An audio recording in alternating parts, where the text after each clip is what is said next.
You know, there's a very known professor in New York City whose name I'll omit, and I always love mentioning his story because he struggled with faith for a long time, and he always talks to people about this. And he was an atheist, and he came back to Islam, and he says, I read a line from Muhammad Iqbal, and it just shut me down. And all my research was finished, and I said, there's no running from this. Muhammad Iqbal, rahimahullah, he says, sure, you can deny God, but how do you deny Muhammad? Alayhi salatu wassalam. In other words, sure, you can be immature and say, I'm not going to believe in something I don't see. Case closed, stop talking to me, right? But how do you deny someone who lived in the flesh here, who God communicated with?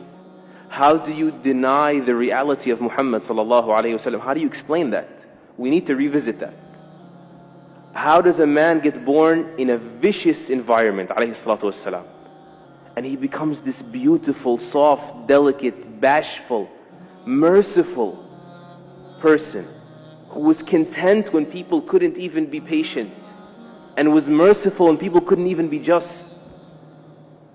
And he was gentle with kittens, and he praised people for taking care of animals. And then on the battlefield, he's on the front lines, and the tough guy is the one that can stand by his side, or the brave person, more respectfully, because these are the Sahaba, right? Al-Bara and Ali, they say the tough one is someone that could come near him. He's on the front lines, alayhi salatu wassalam.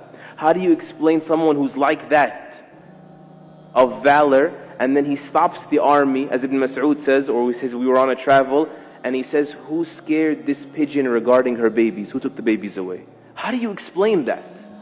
How do you explain the only person in human history that has ever removed racism from society successfully?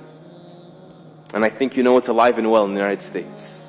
The only person in human history that has ever removed alcoholism effectively, that has suffocated the institution of slavery until it dwindled and people benefited from their freedoms and enjoyed them.